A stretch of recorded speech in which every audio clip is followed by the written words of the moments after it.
Gente,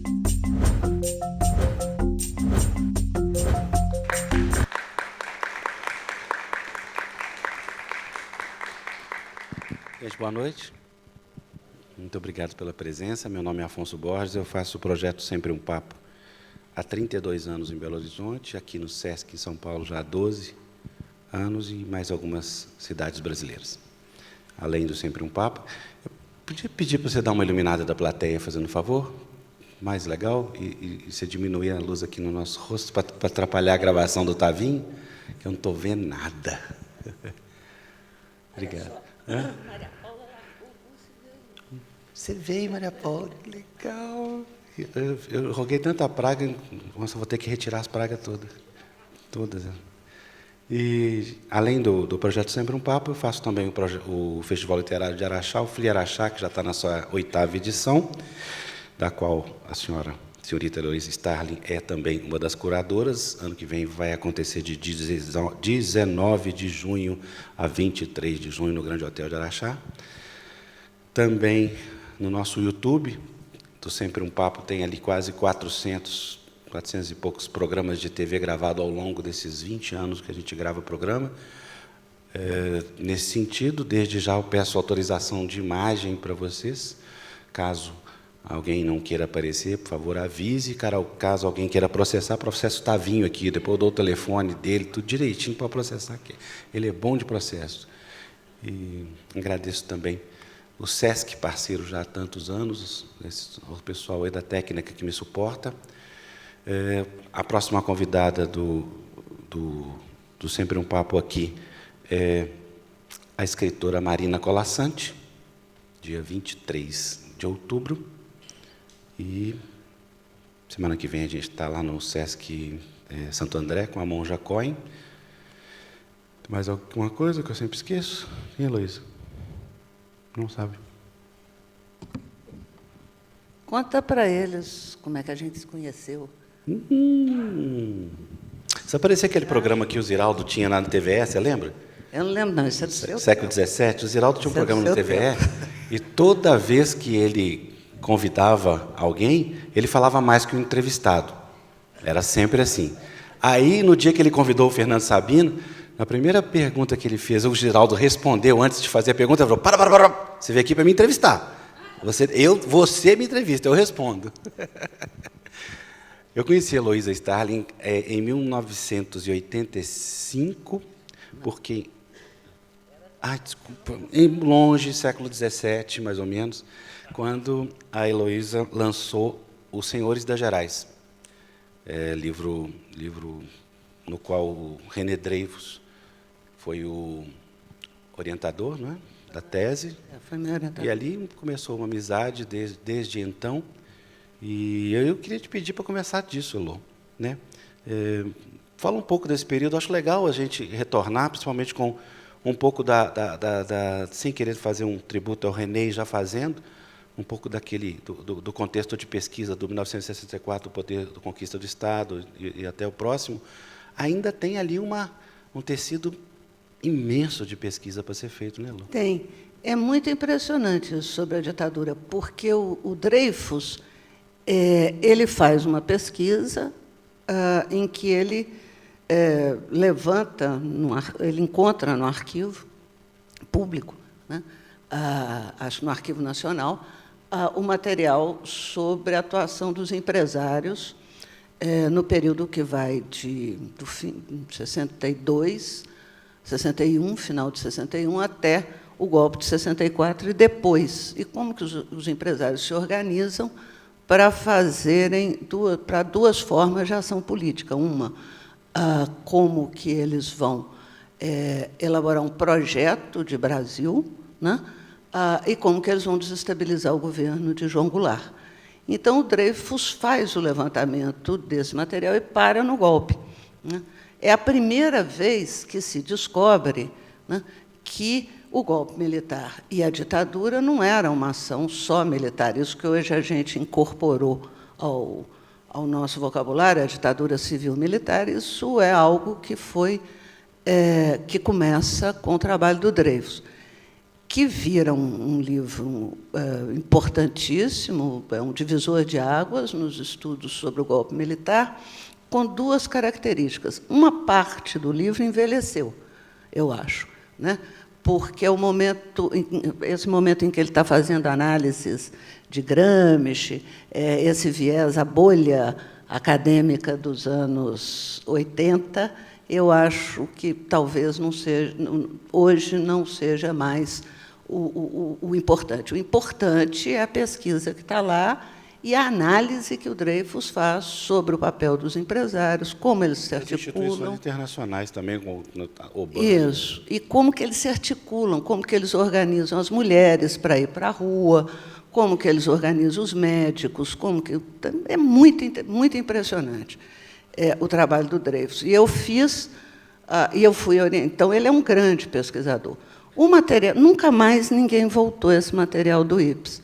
A recepção do livro foi engraçada, foi estranha, porque ele teve uma ótima recepção na imprensa e tal, e uma recepção... o campo das esquerdas teve muita dificuldade de lidar com o livro naquele momento, porque, de alguma maneira, era o momento da transição e significava que nós estávamos... que a ditadura tinha tido apoio da sociedade. E a sociedade, naquele momento, queria se reconhecer como democrática, e aquilo ali é coisa dos militares. Então, tem um mal-estar provocado pelo livro do Dreyfus também por causa disso. E nunca mais se voltou a esse material. Se nós pensarmos que o centro da articulação dos empresários, que foi o Instituto de Pesquisas e Estudos Sociais, continuou em atuação até 1973, né? Isso nunca foi estudado, né? O Dreyfus para em 64. Talvez a gente possa dizer que um dos mais bem guardados segredos da ditadura ainda hoje de fato, como é que foi a participação dos empresários pós-golpe de 64 e o que mais que havia ali, além daquilo que o Dreyfus levantou. Então, acho que valia fazer essa homenagem ao Dreyfus, que já faleceu há alguns anos. Não sei nem se o livro ainda está disponível em edição. Como é que eu chamo o outro dele, o seguinte? Ele faz que aí ele vai tentar investigar como funcionaram, como foi a atuação dos militares aqui, da ditadura militar aqui no golpe do Chile, a internacional capitalista, que chama, né? E como que determinados organismos internacionais financiaram ou se vincularam a grupos empresariais no Brasil, na Argentina, no Uruguai, no Paraguai e no Chile. É o segundo livro dele, que é a Internacional Capitalista. Nesse trajeto até 73, o nome Golbery do Couto de Silva conta tudo, né? E aí uma das coisas... É um cara que precisava ter uma biografia, né? Uma das coisas que o Dreyfus resgata no livro é a importância do papel do Golbery, do general Golbery, como um estrategista das formas de ação política que vão desestabilizar o governo Jango. O Golbery, tem uma frase famosa do Golbery, que o Dreyfus recupera, em que ele fala, ele vê a campanha da legalidade, ele vê o sucesso da campanha da legalidade, a importância de Goiás e Rio Grande do Sul na liderança da campanha, e aí ele diz, nós precisamos tomar as ruas do Jango. E ele passa os 3 anos seguintes montando a estratégia disso. Os 4.000 pastas de pessoas que o general Golbery levantou nesses 3 anos que vão servir de base para a criação feita pelo Golbery, logo em junho de 64, do Serviço Nacional de Informações, que vai se transformar na cabeça de toda a estrutura de repressão que virá depois, né? Eu acho que o Golbery merecia uma biografia assim. É importante que as pessoas saibam quem é o Golbery, né? É curioso que... Estou dando meus palpites aqui, viu, gente? Que a coisa joga pedra em mim. que o Golbery é o único sujeito desse tempo todo que pouca gente sabe que ele é general. Ele conseguiu, lá para 70, quase chegando a 70, ele virou um civil, né? Mais ou menos assim, um civil trabalhando no mundo do planejamento e etc. As pessoas esqueceram que ele era general, né? As pessoas esqueceram do Golbery, porque, na época, eu lembro de ter visto, quando a linha dura, no período mais bravo da ditadura, termina o governo Médici, e Golbery volta com Geisel, né, e começa o processo de abertura, do ponto de vista dos militares, os setores ligados à repressão, o que a gente chama da linha dura, apelidou o Golbery de o satânico Dr. Gol, né, que era uma alusão ao satânico Dr. No do filme do 007. Né? E os panfletos, e aí começaram a aparecer panfletos de militares dentro dos quartéis, enforcando o Golbery. Então, por outro lado, toda a estratégia, na época, o Golbery era uma figura de muita visibilidade, embora ele tentasse sair de cena. Né? Mas, do ponto de vista, para quem está acostumado com o que nós estamos vendo hoje do protagonismo, né? Para esses protagonistas militares que a gente tem hoje, era muito importante, inclusive, entender como é que foi o pensamento estratégico de um general da importância do Golbery, com um viés conservador, de direita, mas de outro nível. Né? Então, acho que ele era um personagem que a gente não devia esquecer, até mesmo para a nossa precaução. Eloy, quem que era o Golbery dos senhores das Gerais? Os senhores das Gerais foi... Bom, então, aí eu fiz a minha dissertação de mestrado com Dreyfus, aprendi a pesquisar com Dreyfus, aprendi muito, e eu peguei Minas Gerais, porque nós tínhamos a hipótese, o Dreyfus tinha a hipótese, de que o IPES tinha se estruturado em 3 estados. Tinha o IPES central, digamos assim, que era o eixo Rio-São Paulo, mas tinha uma estrutura no Rio Grande do Sul, que fazia sentido ser no Rio Grande do Sul, uma em Pernambuco, que também fazia sentido, por causa de arrais, das ligas camponesas, e a outra em Minas. Né? E, em Minas, você não tem um militar como estrategista do IPES. Em Minas, você tem um empresário. Né? E aí se reúne, eu consegui achar a lista dos integrantes do IPES, e eram empresários e políticos, depois se tornaram políticos conhecidos. E, lá em Minas, eles criaram uma estrutura intermediária que não teve, ou pelo menos que nós não teve, é a arrogância do historiador. Né? Os historiadores não descobriram ainda, né? Mas em Minas existiu, que era uma espécie de estrutura intermediária encarregada de fazer o serviço mais objetivo. Então, por exemplo, caso o golpe não ocorresse no 31 de março, eles iam tentar matar o João Goulart no comício que o João Goulart faria em defesa das reformas de base, na estação, quem conhece Belo Horizonte, na estação de trem, tem uma praça bonita, né? Grande e tal, um lugar bom de fazer comício. Ia ser ali.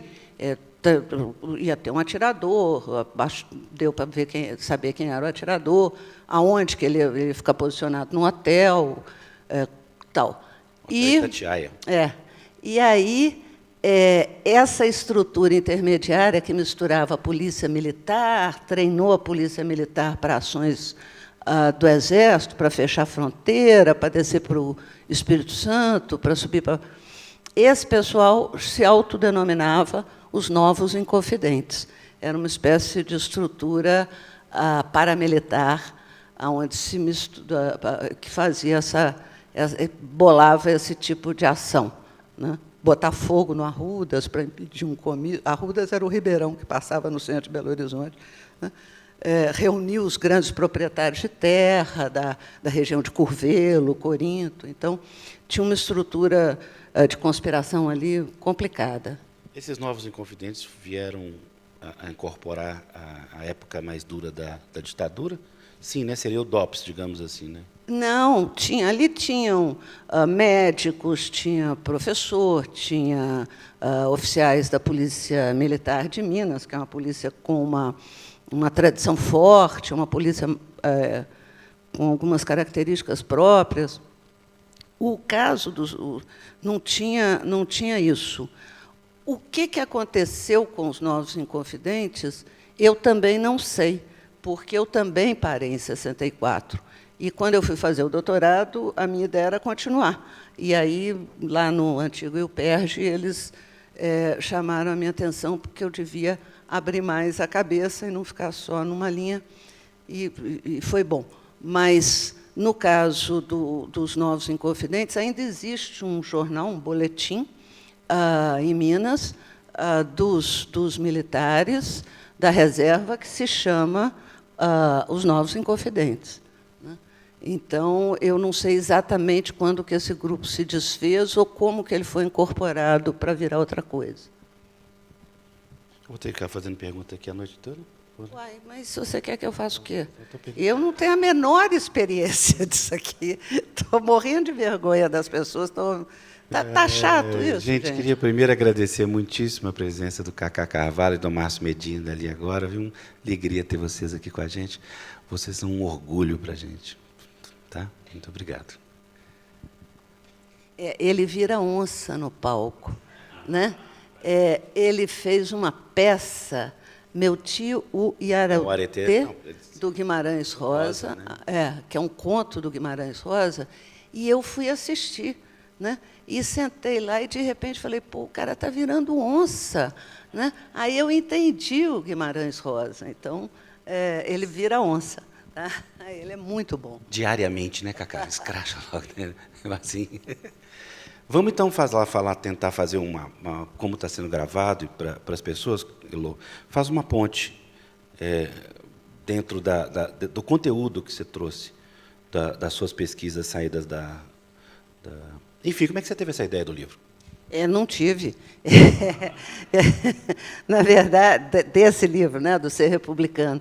Essa é uma história difícil, porque, a partir de 2000, terminei o doutorado no Rio, e o tema da República, a ideia de que faltava alguma coisa na compreensão da nossa redemocratização, né, tinha algo que nós não estávamos conseguindo entender exatamente o que era e como que a gente podia trabalhar com isso. Começou a reunir algumas pessoas de diferentes áreas. Então, tinha o pessoal da filosofia, o Sérgio Cardoso, daqui da USP, o Newton Binotto, tinham historiadores, tinha o José Murilo de Carvalho, tem ainda, né? Cientistas políticos e tal. E a ideia era tentar pensar como é que você constrói uma cultura democrática para além dos limites da democracia, né? Havia algumas observações da Hannah Arendt que eram importantes para nós, de pensar que as formas totalitárias elas estão submersas, né? Elas são como um rio submerso debaixo da democracia, e que o totalitarismo pode, como uma forma de tirania da modernidade, emergir da democracia, né? E a República consegue fornecer uma série de elementos, ferramentas. Então, uma república democrática fazia sentido, e a gente queria entender um pouco mais o que era a república, né?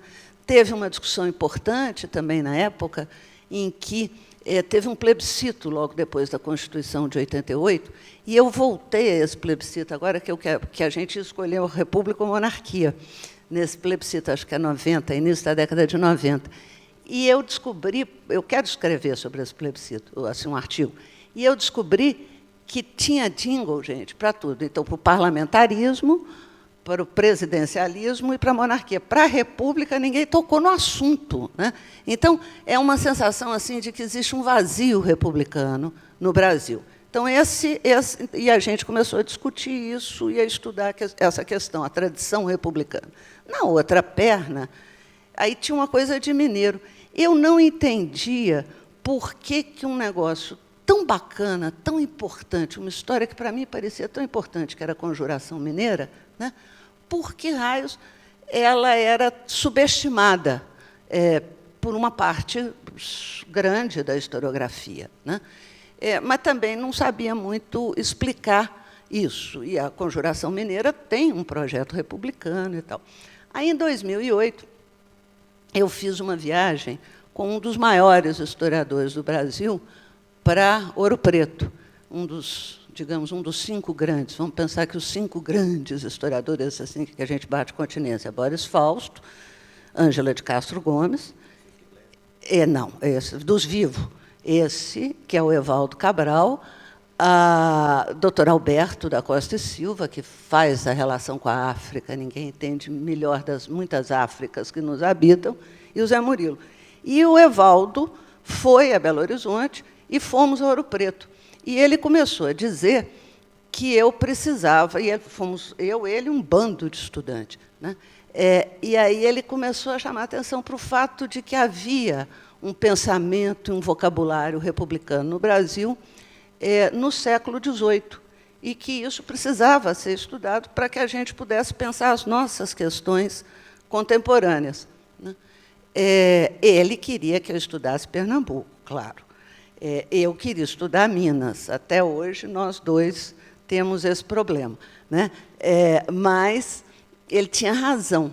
Aí eu comecei a perseguir isso. Fiz uma tese titular, reescrevi a tese titular, e aí eu tomei coragem, respirei fundo, fui lá na casa do Evaldo, mostrar para ele, falar, cheguei até aqui. E aí ele foi sensacional, porque ele me mostrou aonde que eu estava errando, aonde que eu podia explorar mais, ele me apontou caminhos muito importantes, puxou a brasa, cuidou para que eu não puxasse a brasa para as Minas, cuidou de Pernambuco, e fez uma coisa extraordinária, que foi me ensinar a trabalhar a narrativa, porque a ideia de poder contar a história com os personagens para as pessoas que têm interesse na história, mas que não são da academia, não são da universidade, né? Então, eu falava, mas isso é difícil, Evaldo, porque contar uma história é muito difícil. Ele esqueceu só de dizer que era difícil. Mas eu fiz um esforço nessa direção. Quer dizer, vocês vão ter cenas lá no livro do Embuçado, né? Vão ter cenas do Tomás Antônio Gonzaga, na dúvida como é que ele vai se vestir, né? E as roupas que vocês virem lá, né? Inclusive o calção de cetim da cor do bicho da couve, está nos autos da devassa. Eles fizeram o relato, né? Eles fizeram o apanhado das roupas, e tinham da cor do bicho da couve. E aí, então, eu comecei a trabalhar esse processo de tentar. E aí eu descobri, levantei o que eu chamei de uma tradição esquecida, no sentido da Hannah Arendt. Quer dizer, nós construímos no Brasil uma linguagem republicana, um vocabulário, um conjunto de valores próprios da República, como tolerância, amizade, compaixão. E a ideia de república, essa linguagem, alimentou as 3 grandes conjurações do século XVIII, a mineira, uma que a gente não conhece, mas que é sensacional, porque o pessoal lá inventou o WhatsApp, que é a Conjuração do Rio de Janeiro, em 1794, a Conjuração Baiana, né? E depois a Proclamação da República em Pernambuco, né? Em 1817.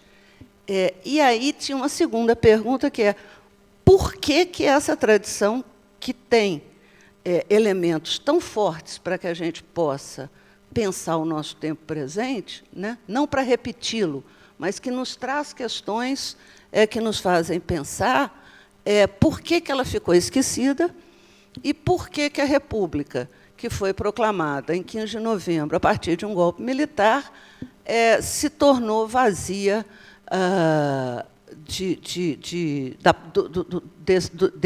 desses valores e desse conteúdo republicano que foi construído lá.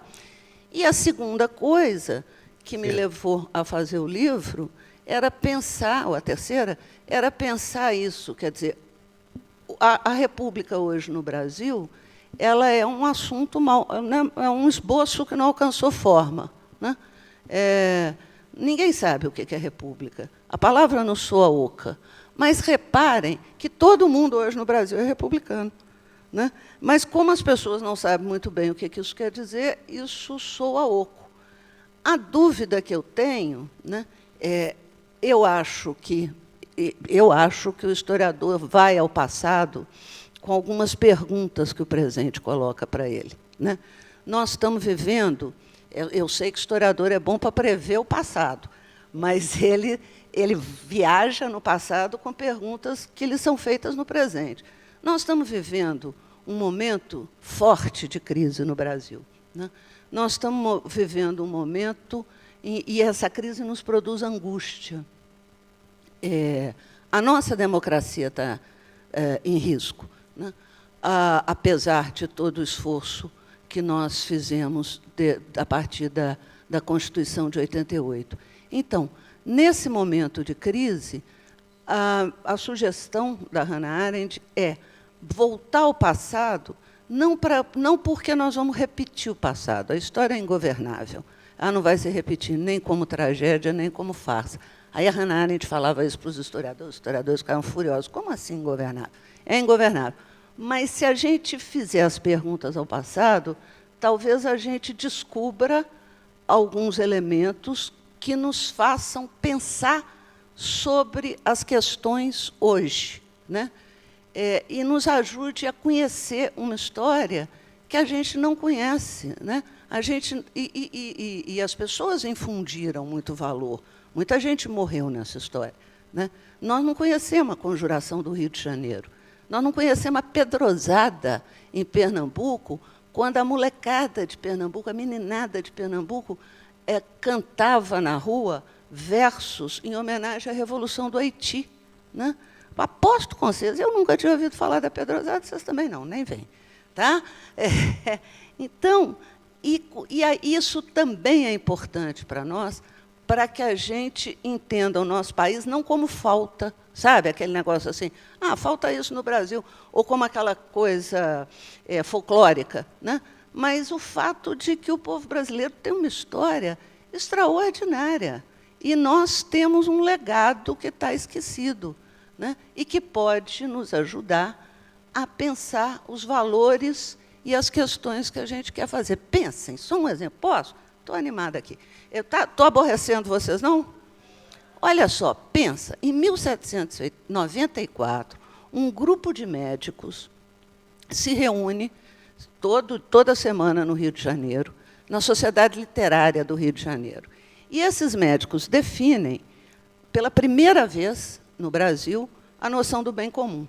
Tá? Como que eles definem? Eles falam, a ciência que nós praticamos e vamos praticar, ela vai estar voltada para as pessoas que moram na nossa pátria. Tudo bem que eles achavam que a pátria deles era o Rio de Janeiro, mas nós ainda estávamos na colônia, né? Aí os caras começam a fazer coisas do tipo. Eles vão fazer, está tendo uma série de doenças endêmicas no Rio de Janeiro, e eles, então, vão estudar a água da fonte da Carioca, que é onde toda a população se abastecia, para ver se ali estava a fonte dessas epidemias. Os medicamentos vinham de Portugal. Era custoso, demorava e não dava para todo mundo.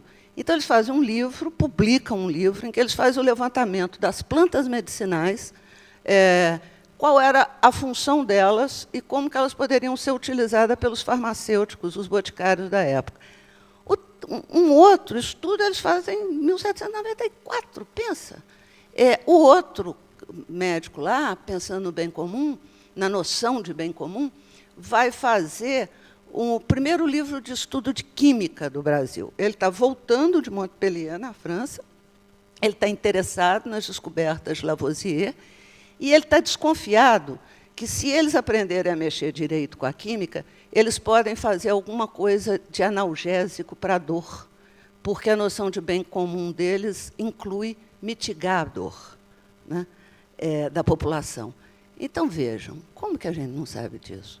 Esses médicos são bacana, né?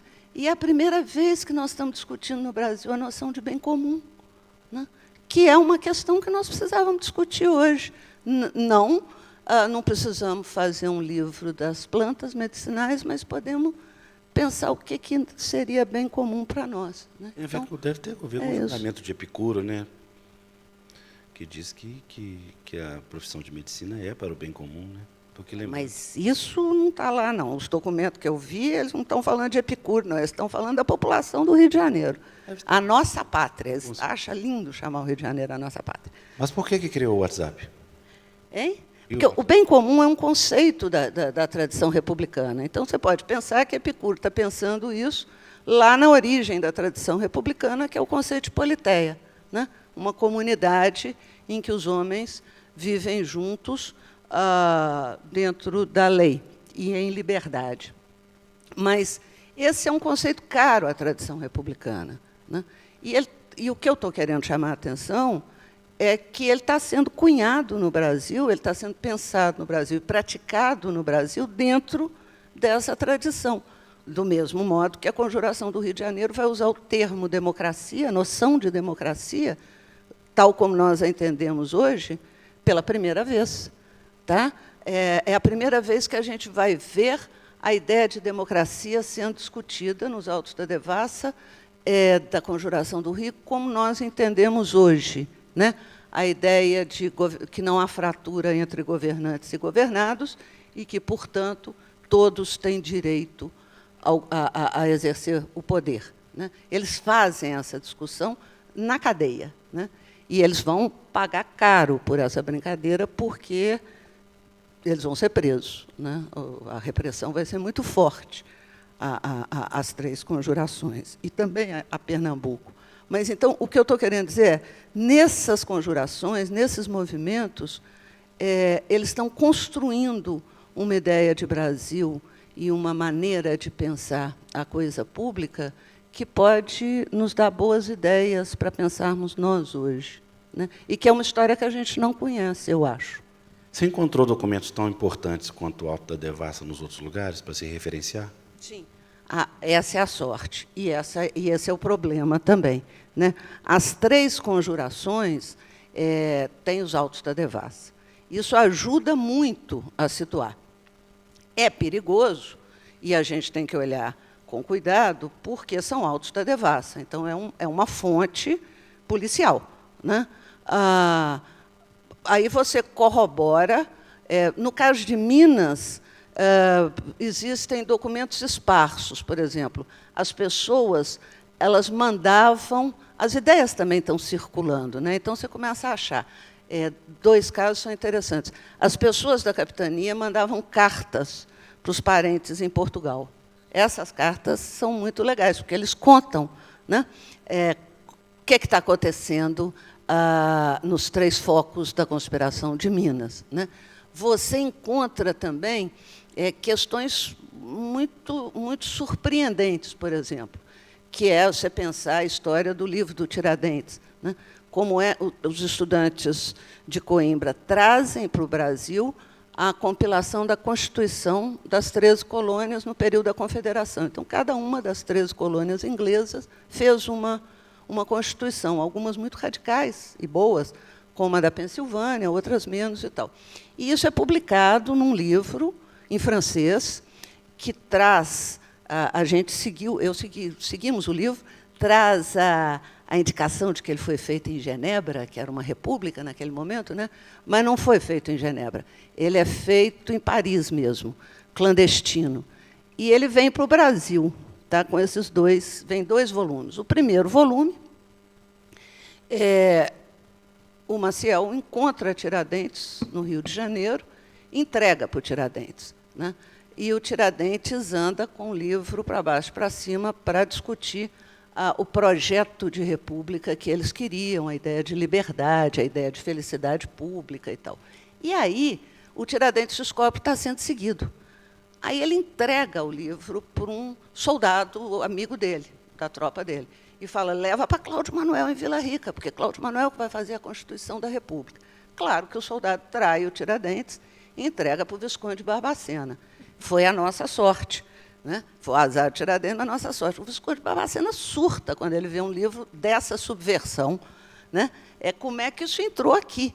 E abre uma devassa secreta sobre o livro, e o livro fica ali.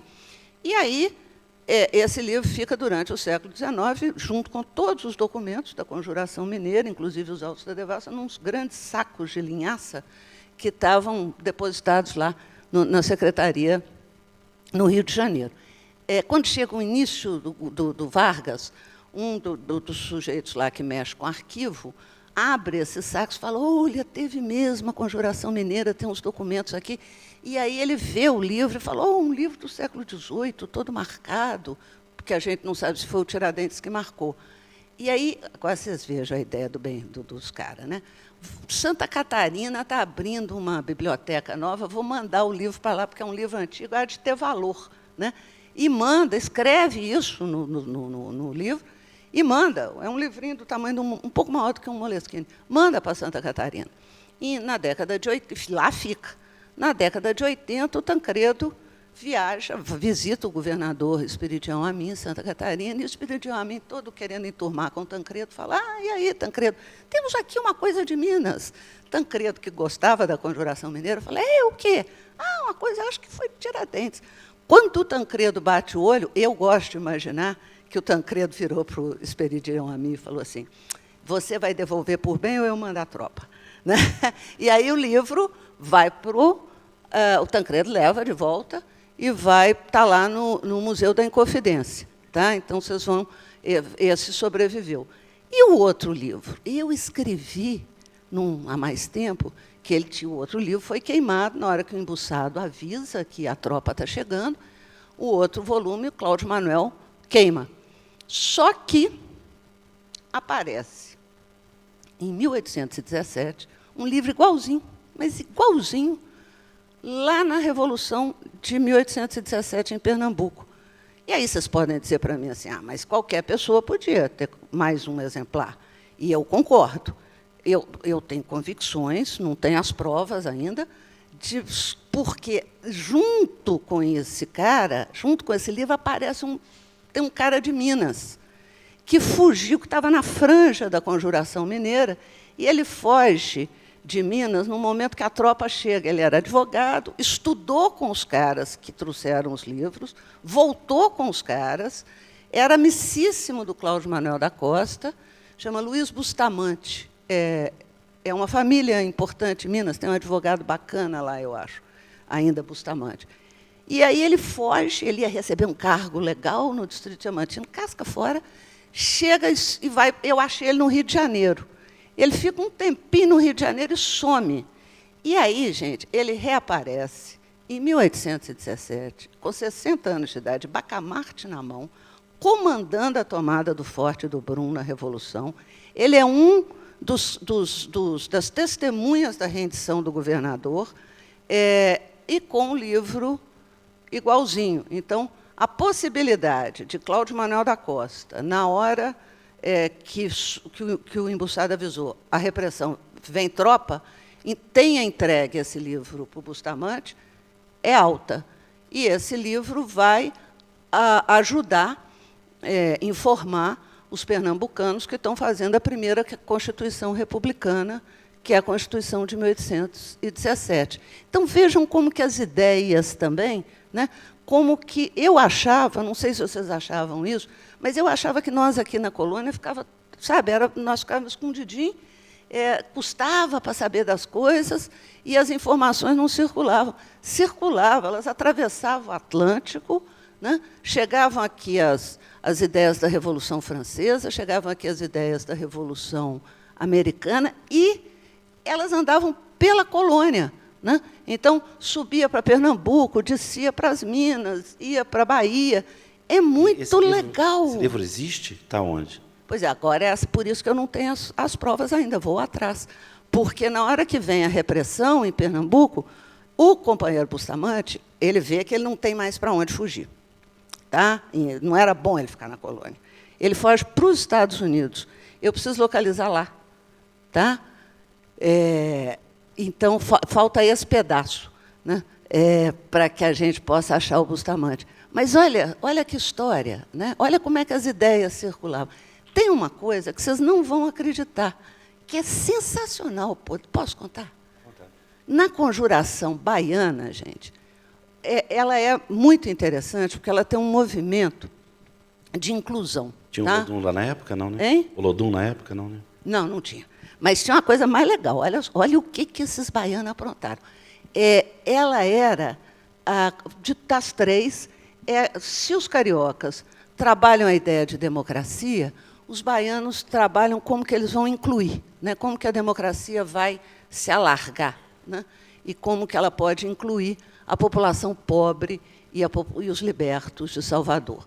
E aí eles têm um problema, eles estão tentando pensar a questão da República e as ideias republicanas a partir da Revolução Francesa, os mineiros a partir da Revolução Americana, mas os nossos amigos baianos da Francesa. Só que eles querem levar as ideias para a população pobre de Salvador, porque quem está dirigindo essa conjuração é, basicamente, no caso de Salvador, gente muito jovem, tem garoto de 16, 17 anos preso, tem 3 mulheres muito legais, e tem mulher assim que não é musa, não, é gente que foi pensar na questão política da conjuração.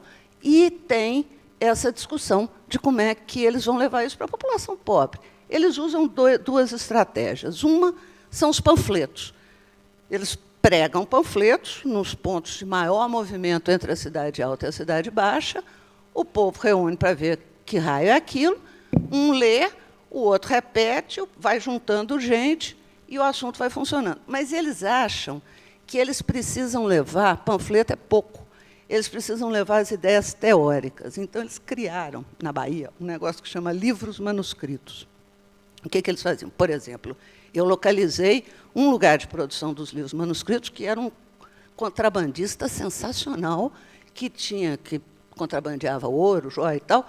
Ele tinha ali um galpão na Cidade Baixa e ele, 10 horas da noite, reunia o pessoal, chamava um marinheiro, o marinheiro traduzia Rousseau e os caras escreviam, e em cadernos. Então, você saía dali com 20, 30, 40 cadernos manuscritos sobre a Nova Heloísa de Rousseau, que é um livro até... de novo, a arrogância do historiador. Até fácil traduzir, porque é em carta. Então, você tinha princípio, meio e fim, nesse sentido. Aí, na hora que a polícia chega lá, né, do vice-rei, do governador, ela pira, porque os caras eram todos pobres, ela entra lá no quarto do sujeito, tem um catre, uma lamparina e pilhas de livros manuscritos, incluindo Rousseau. Quer dizer, os baianos leram a Nova Heloísa de Rousseau desse jeito. Foi a primeira tradução. Isso é só na cabeça dos baianos, uma coisa inteligente dessa. Entendeu? Olha que bacana. Eu não sabia dos livros manuscritos, né? Não sobraram muitos, mas ainda existem livros manuscritos, como dos panfletos sobraram 11. Né? Toda vez que eu falo que faltou à conjuração baiana a consciência anti-escravista, João José Reis fala, que é um super historiador, né, que fez a Revolta dos Malês, fala, não, eles tinham um panfleto, mas foi destruído. Mas lá nesse panfleto, eles iam propor a abolição da escravidão, mas esse foi destruído. Tá? Mas, de qualquer maneira, há uma preocupação. Eles iam chegar na abolição. Independente do panfleto de João José Reis, eles iam chegar na abolição. Todas as 3 conjurações iam ter que se deparar com o problema da escravidão. Né? E o que me impressiona é a competência desse pessoal para criar soluções através das quais eles podem aprender coisas que estão vindo da Europa. Rousseau, e não é só Rousseau, mas eu estou lembrando de Rousseau. Totalmente iletrada na época, né? Sim, então, você traduz os letrados, que nem todo mundo é iletrado, copia e faz o caderno. E você vai lendo, como faz com o panfleto. Era sensacional, porque tinha o panfleto lá na porta da cabana da Benedita. Eu fui lá ver no mapa, A Cabana da Benedita, no final do século XVIII, está na subida para a cidade. Então, para a cidade nova, lá para o alto. Todo mundo passava ali. Tá? Aí tem lá o panfleto dizendo que, esculhambando com a coroa e chamando para a revolta. Aí os caras, um lia. O outro falava, o que é isso? Ah, isso é isso, assim, assim. Aí juntava mais um. Tem um momento na porta da Cabana da Benedita que a Benedita fica nervosa, porque começa a reunir gente e acontece um negócio que depois eu só vi acontecer uma vez, quando teve aquelas greves do ABC Paulista, que cortaram o microfone do Lula, que ele falava e as pessoas iam repetindo. Tem uma descrição nos autos da devassa disso. A Benedita furiosa, porque cercaram a casa dela, um bando de gente, o cara lia, aí você repetia, e aí você ficava sabendo. Leitura em eco. Isso é coisa de baiano. Isso eles fizeram na Bahia. No Rio de Janeiro, eles inventaram o WhatsApp. Tá? Em 1794. Vocês vão concordar que eles inventaram o WhatsApp. Olha o que eles fizeram. Esses médicos que eu falei recebiam jornais. Tá? Jornais que vinham da França e da Inglaterra. Às vezes clandestino, às vezes não. Traduziam. Iam para as boticas. Passavam para os boticários. Né? Todo mundo no Rio. Então, a segunda onda de difusão ia para as farmácias. Tinha muitas farmácias, eu mapeei as farmácias, tem muita, e algumas, inclusive, viram focos de discussão política. O cara fechava a farmácia de noite, as pessoas se reuniam, e aí o delator, que escreve lá para o Conde de Rezende, diz, imagina que, numa dessas reuniões, eles ficavam falando de um tal de Voltaire, era Voltaire, né? E ele grafa Voltaire. Né?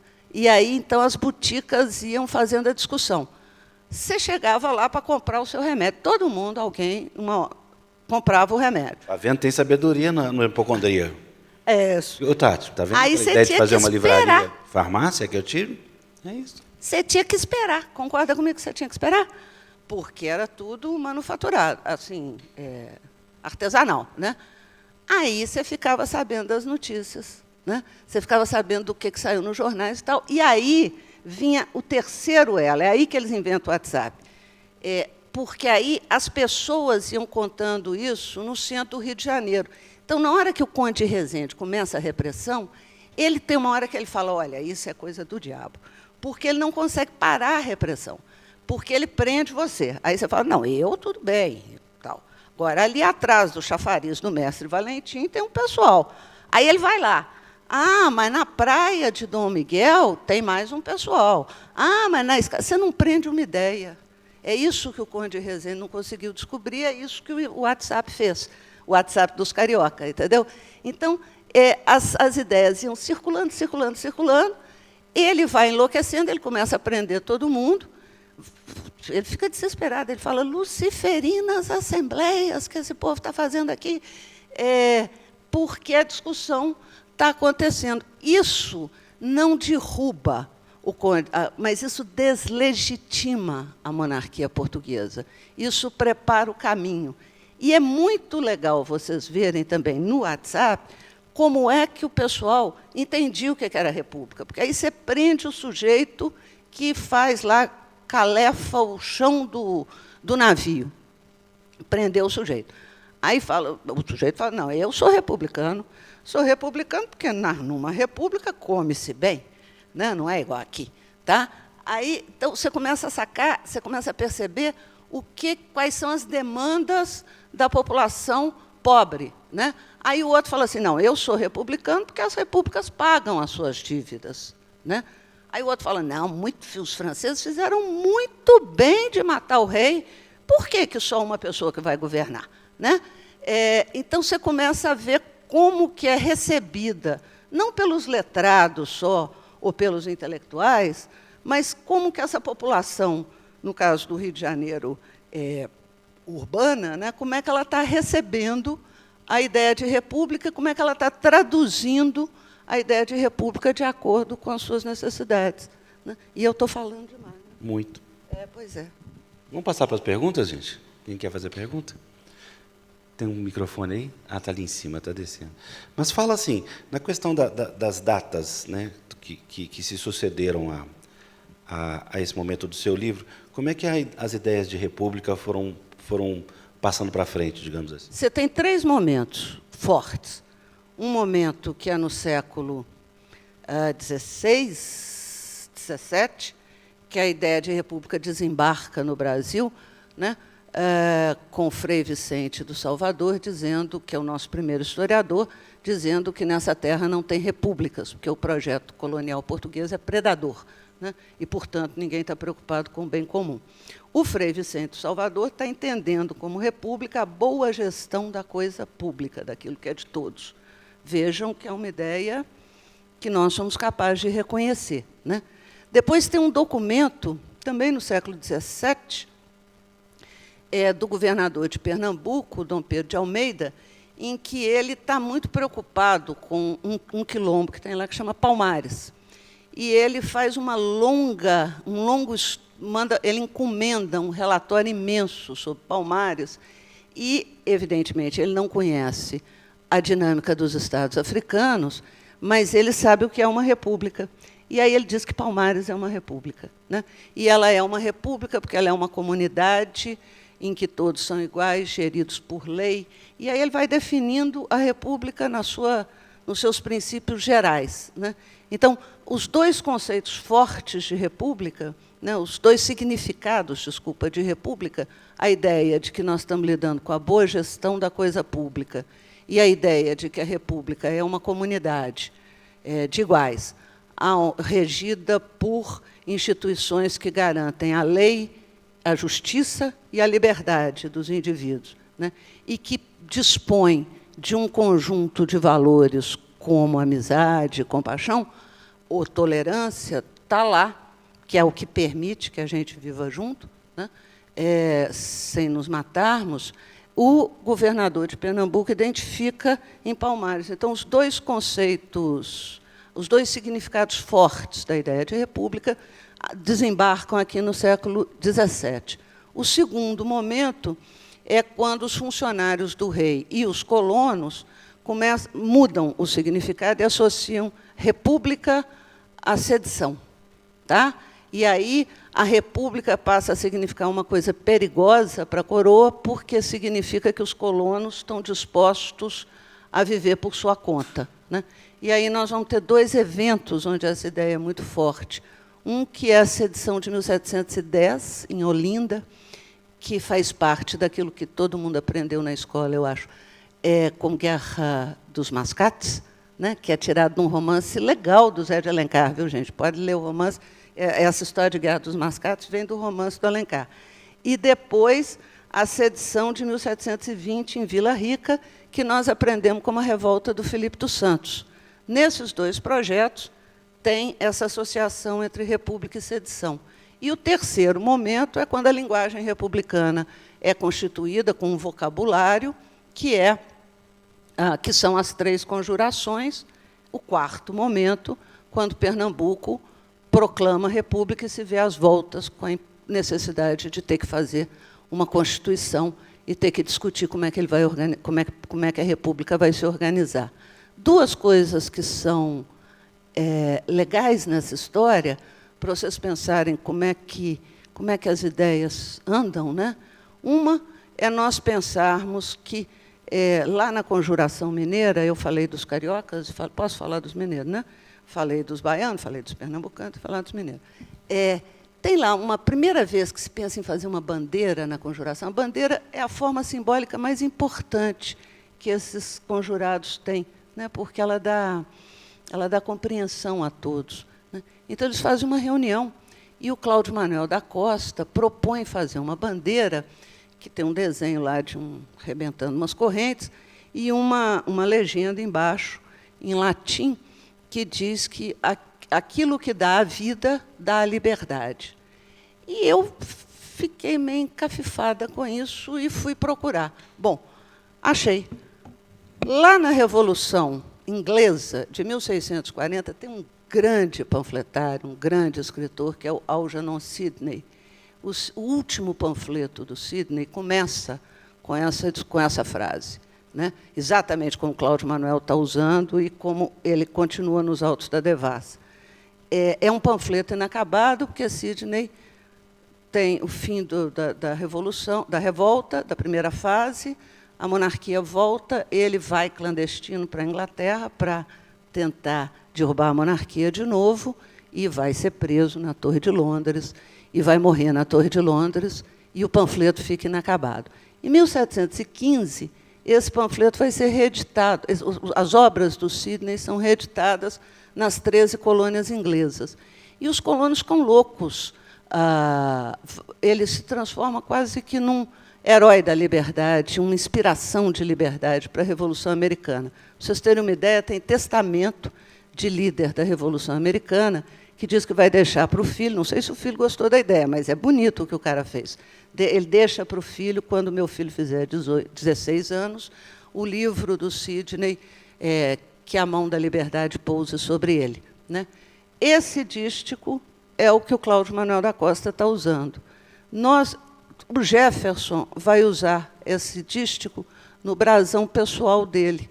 Então, o que eu não sei é se Cláudio Manuel leu Sidney, ele poderia ter lido, porque ele lia inglês, leu Adam Smith, ou se ele leu com os óculos de Jefferson. Mas agora vocês imaginem o que é um panfleto de 1649 aparecer no fim do mundo, né, das Minas, no século XVIII. É bacana a história do Brasil. É bacana o que o povo brasileiro andou aprontando. Loma, tem nesse século. Uma tradição da leitura dos Inconfidentes ali em Mariana e Ouro Preto. Eu li uma vez que como os próprios Cláudio Manuel, Tomás Antônio Gonzaga, faziam muitas viagens e traziam as malas lotadas de livros extremamente contemporâneos. Era a meninada que ia estudar, ou em Montpellier, meninada. Eram os estudantes que iam para os filhos dos mineiros que iam para Montpellier e que, no caso das Minas, né, e que iam para Coimbra, né? Esse pessoal traz muita coisa, inclusive o livro do Tiradentes. No caso do Rio de Janeiro, os jornais chegam no Porto, os livros e jornais chegam no Porto. O Conde de Resende fica louco com o que está acontecendo no Porto do Rio de Janeiro, e a mesma coisa em Salvador, tá? Pensa que em Salvador, por exemplo, você tem referências na Conjuração Baiana de que o órgão que eles iam criar para administrar a República era uma dieta. Dieta, gente, não faz parte da Revolução Francesa. De onde? Aí eu fui procurar. Faz parte é um órgão político do que hoje é a Alemanha, e faz parte, e vai ser criada na primeira revolução, a partir da Revolução Francesa, que é a Revolução na Polônia. Como é que os baianos ficaram sabendo da Revolução na Polônia? Alguém pode me contar? Marinheiro, né? Então, esse trânsito do Atlântico o Evaldo disse que, se eu fosse uma boa historiadora, eu ia lá e descobri o navio que chegou trazendo a ideia da dieta. Mas não descobri o navio, mas é uma boa especulação. Só pode ter sido assim, né? Lô, mas por que você não concentrou na Inconfidência Mineira, que é muito mais interessante do que essas outras todas? Não, porque, para você pensar uma linguagem republicana, claro que Minas sempre, né? Mas, para você pensar uma linguagem republicana, nós precisávamos ver as outras, até mesmo para Minas poder. Né? Pensa, vocês precisam ver a cena do Tiradentes cantando a moça, uma moça linda, eu acho. Tá? 21 anos, Tiradentes está passando a maior cantada na Simplícia, e aí ele faz um discurso sobre a felicidade pública, né? Ao molde do que está rolando sobre o conceito de felicidade pública na Europa. Mas o Tiradentes teve mais de 10 mulheres. Pois é, mas dá para entender. O cara que faz um discurso desse para a moça, levou a moça. Né? Com certeza ele levou a moça. Que Diamantina tem filhas e filhos de Tiradentes lá em Diamantina? Isso é só conta, né? Só conta. Eu fiz pesquisa lá também, cheio de filho dele. Mas, gente, desculpa, mas vai ficar até amanhã cedo conversando. Tem alguém perguntando aí? E nessa Maria Paula, intimidade com Tiradentes, né? Passa o telefone, o microfone ali. Boa noite, como é que você chama? Pergunta difícil para o Afonso. Heloísa, boa noite. Eu me chamo Edmur. Eu quero perguntar o seguinte, hoje é assim normal você ouvir falar, vai estudar história, quando você ouve uma barbaridade qualquer. Por exemplo, o Bolsonaro falou que os portugueses nunca pisaram na África. E se você tem um elemento como Bolsonaro e como Mourão, que falam tanta asneira, a senhora acha que simplesmente saber história resolveria o caso, ou o fascismo se enfrenta de outra forma? Porque só a história não resolveria, né? Um de cada vez? É difícil isso que o senhor está perguntando. Só a história não resolveria, mas a história nos dá uma vantagem, né? Digamos assim, a história nos ajuda a pensar sobre como nós podemos enfrentar isso. Porque, veja, uma das coisas que a Hannah Arendt vai chamar a atenção na questão da ascensão totalitária é o fato de que eles precisam reescrever a história. O que eu desconfio, quer dizer, se esses militares, né, passaram pela escola militar, alguma coisa eles aprenderam, né? Então, talvez o que a gente esteja assistindo quando se diz assim, não teve ditadura militar, não, os portugueses, os africanos se auto-escravizavam seus adversários, não, você tem um processo de reescritura da história, né? Por isso que o historiador é perigoso, tá? Ele é perigoso. Então, eles precisam reescrever a história. Não é por acaso que eu acho que nós estamos vivendo algo como reescrever a história.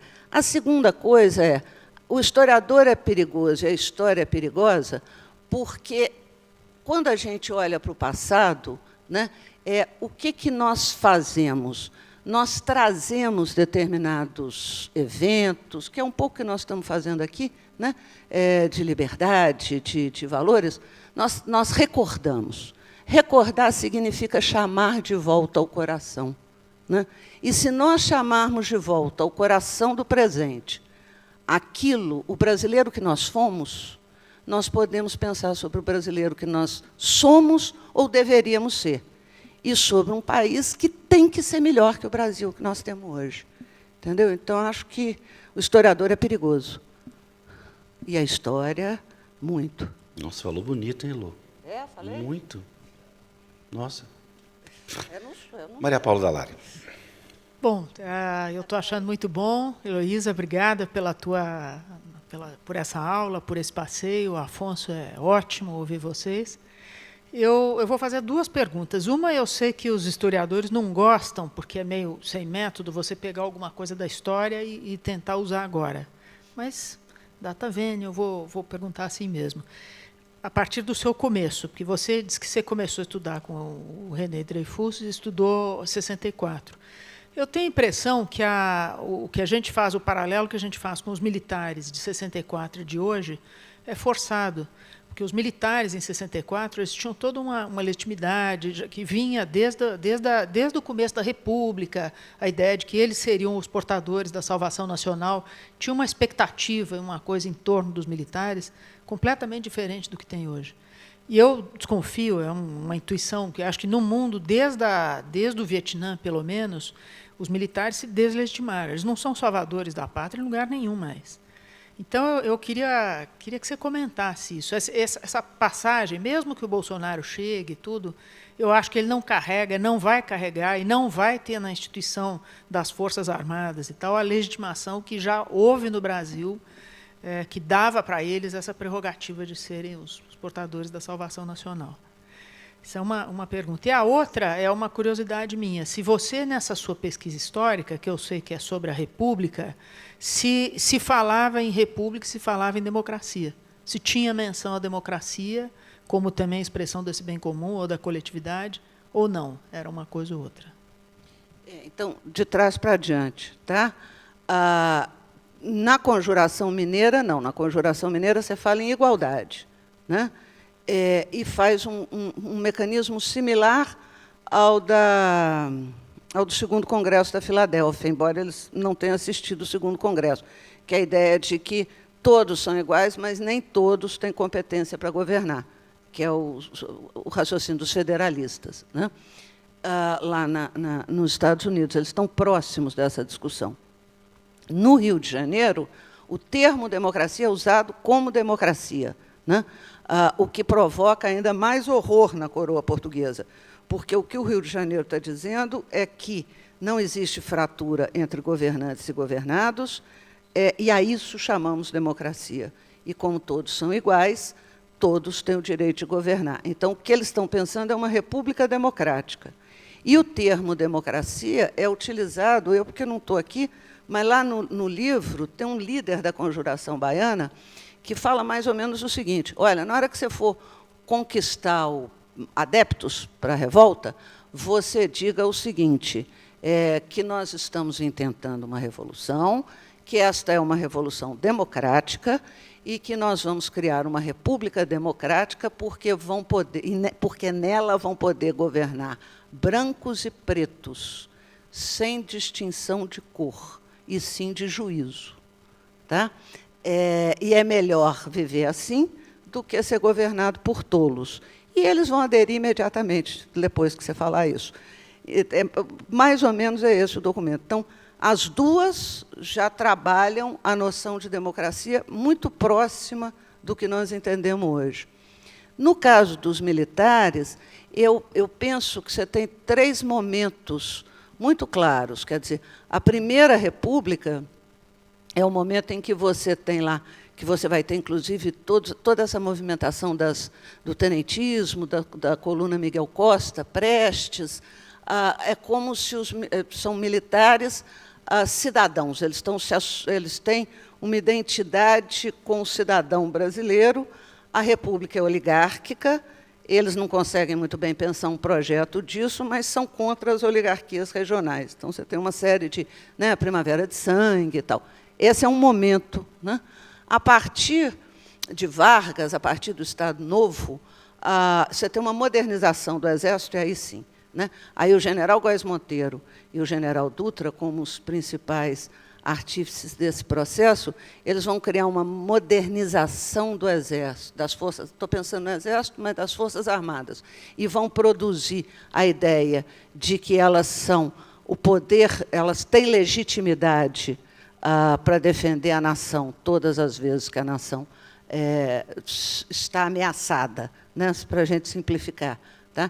E isso vai atravessar. Quer dizer, se você pensar que do fim do Estado Novo até 64 você tem 1, 2, 3 tentativas de golpe militar, 4 tentativas de golpe militar antes de 64, entre 45 e 64, né? Você tem o próprio 45, você tem Jacareacanga, Aragarças, que são capitaneadas pela aeronáutica, você tem a tentativa para impedir a posse de Goulart. Né? Então, você tem 4 tentativas de golpe antes de 64. Né?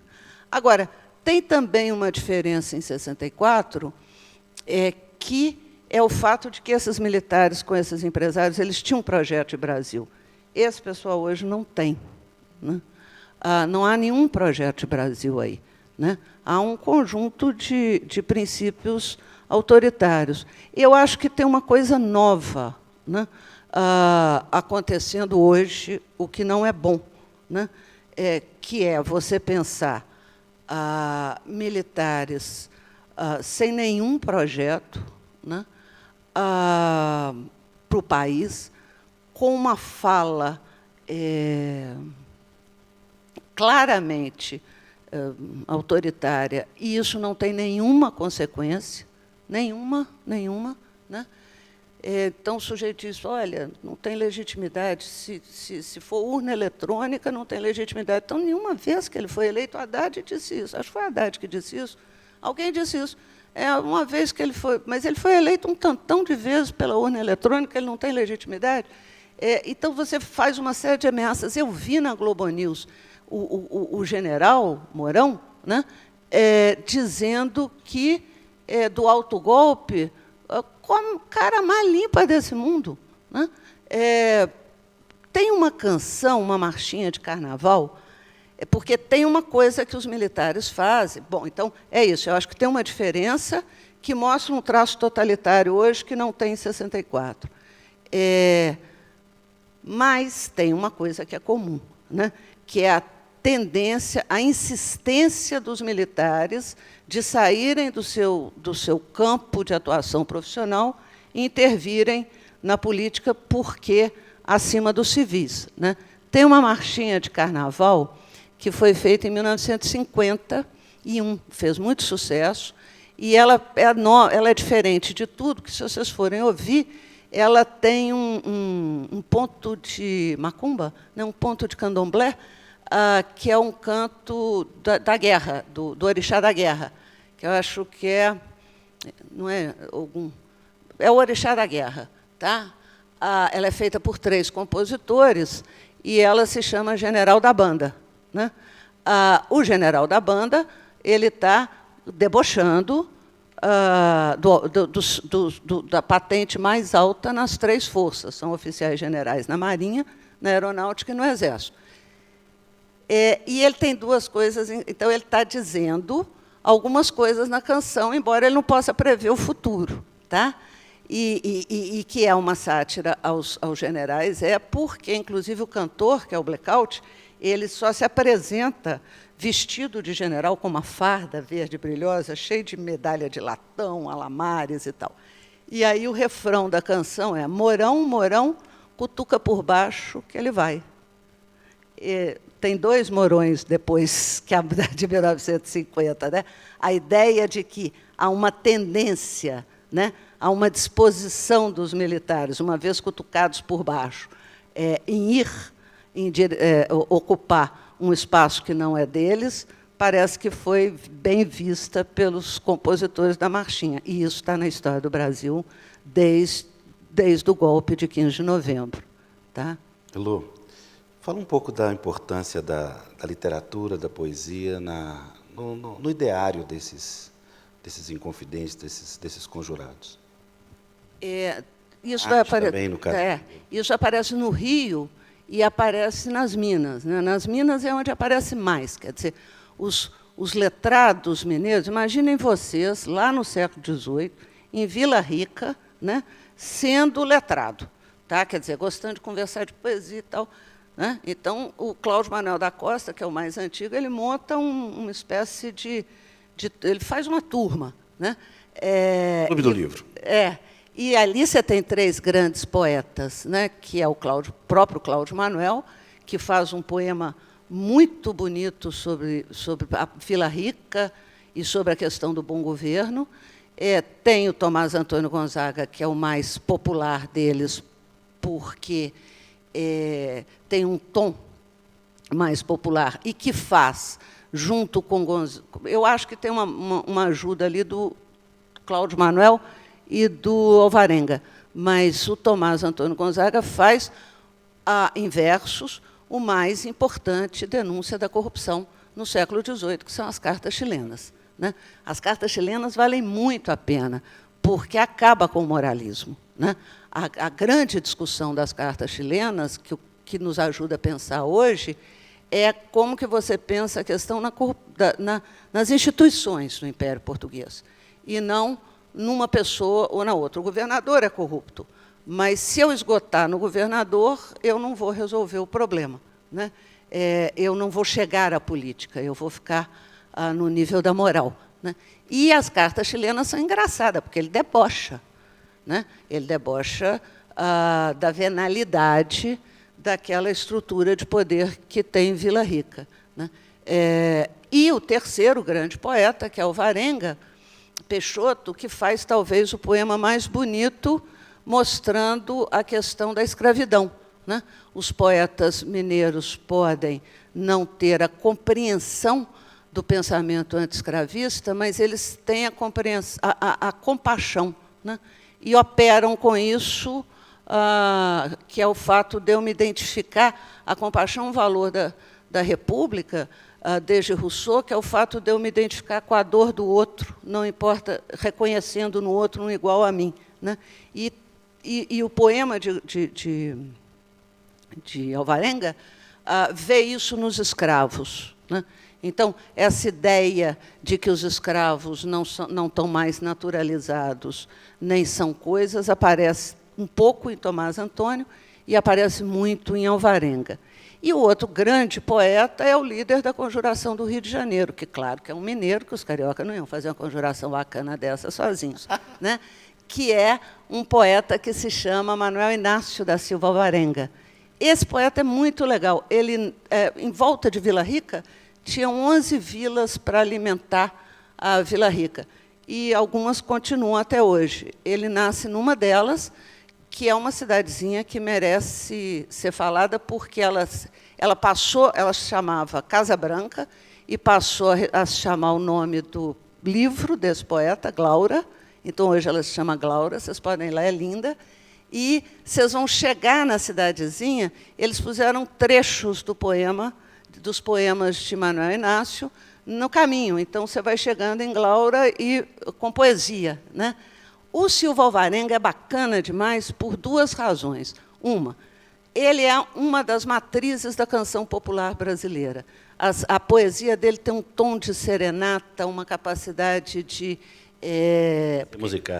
ser musicada, e ela já tem uma música que é como se prenunciasse a canção brasileira, da mesma forma que Sérgio Buarque vê isso também em Domingos Calda Barbosa. Os dois são mais ou menos, os dois estão no século XVIII, né? Seriam as matrizes dessa linguagem híbrida entre a poesia escrita e a poesia cantada, que é a canção brasileira. A outra coisa bacana demais no Silva Alvarenga é o fato de que ele é um poeta Árcade, tá? Todo mundo ali era Árcade. Só que ele taca Brasil na Arcádia.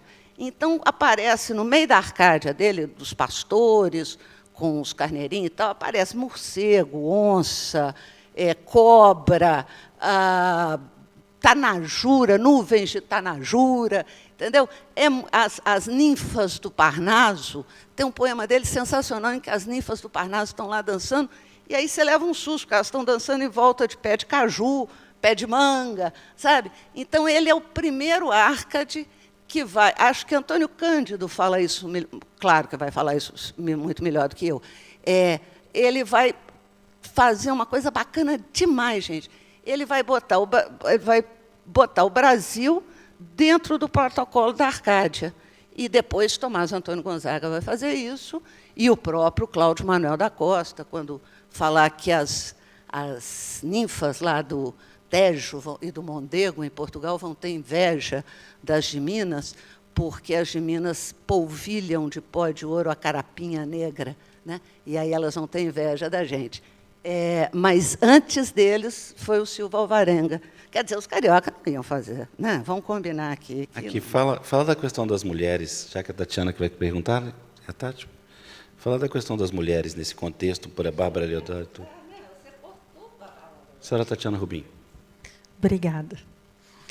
Heloísa, é tão difícil a gente fazer alguma pergunta para você, eu vou me arriscar. Na verdade, é o seguinte, eu queria situar um pouco a atuação, o posicionamento de similares da nossa classe média atual, de agora para trás, para ver se a gente entende alguma coisa, né? Eu acho que, neste nosso novo golpe, a classe média teve um papel fundamental de contribuir. E a outra questão que eu também queria uma análise sua, se de agora para frente, se você conhece alguém que esteja estudando, esse fenômeno do WhatsApp atual, né, onde as pessoas comunicam, tudo é explicitado com muita rapidez, mas a pessoa se sente satisfeita nesta ação só na rede social. Não existe a ativação, a mobilização que gera o enfrentamento de humano para humano, que talvez seja isso que, na nossa relação democrática, esteja completamente esquecida, né? É você se deparar com o igual ao seu, sem conseguir ter o que você tem, e isso não incomodar a sua passagem humana aqui, né? Então, queria ver se você conseguia me situar um pouco, que é o que hoje me deixa num estado de perplexidade e de ausência de entendimento, que faz com que as pessoas, talvez da minha geração, né, de ter participado de mobilizações a favor da direta já, estejam presenciando de novo e de uma outra maneira uma possibilidade dessa ausência da democracia, disfarçada de sei lá o quê, mas é essa ansiedade meio abrandada nesse agir pelo WhatsApp. Te falo isso porque vivenciei recentemente, na Paulista, com a minha filha, um ato onde existia o grito, existia a ação coletiva, e aquilo a contagiou, que é o que a gente, às vezes, não consegue, um contágio real de mobilização e de puxar por essa mudança de uma maneira humana, mais verdadeira mesmo, né? É isso, não sei se eu consegui me expressar. Ele está falando mal de você aqui. Lá em Minas, a gente falaria que eu não sou mulher traideira e a minha solidariedade é feminina, você está sabendo, né? Então, vamos, tá? Mas eu não sei.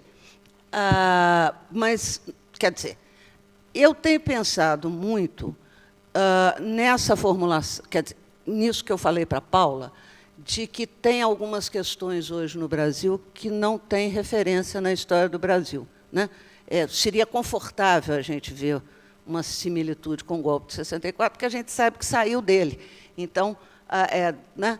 Mas eu tenho pensado muito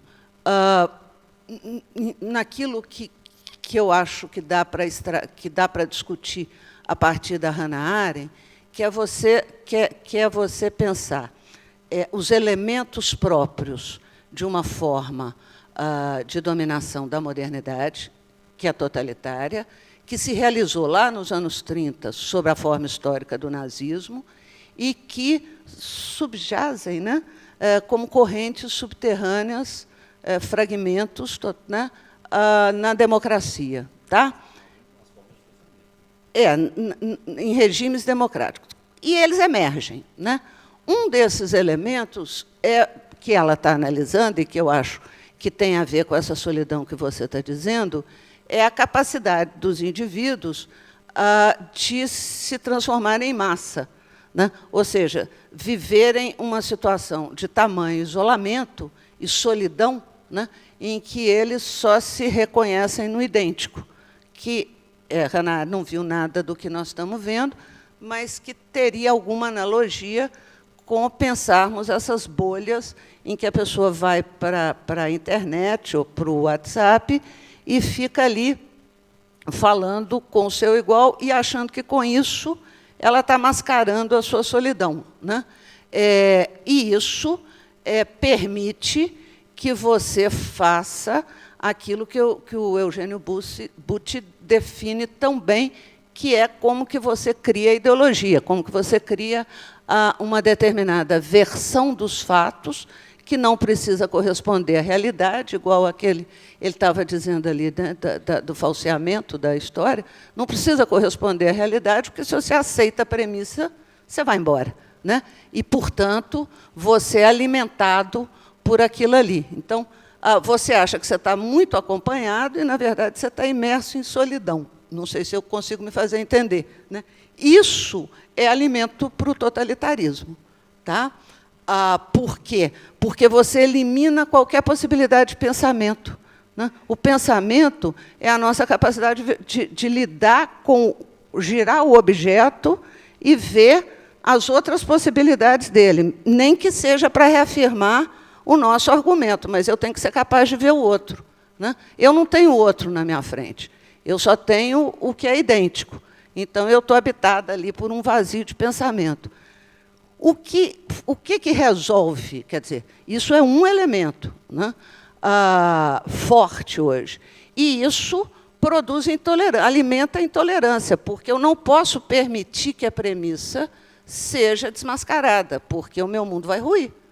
Tá? Toda a minha argumentação vai cair. Se eu disser, se eu aceitar que pode ser diferente do que eu estou aceitando até agora, meu mundo caiu, né? Então, isso e aí diria Hannah Arendt para nós, as pessoas na massa estão absolutamente sozinhas, né? Embora elas achem que estão cheias de gente em volta, como a pessoa nas suas redes de WhatsApp. O que resolve isso, na lógica da Hannah Arendt, é o espaço público, quer dizer, é a nossa capacidade de ir para a rua, né? Ou de ir para... Não precisa ser a rua. No caso da Hannah Arendt, você pode pensar nos conselhos, você pode pensar... o espaço público é o lugar onde nós nos encontramos para debater as questões que nos são comuns e aonde a gente pode debater os nossos direitos e formar as nossas opiniões, né?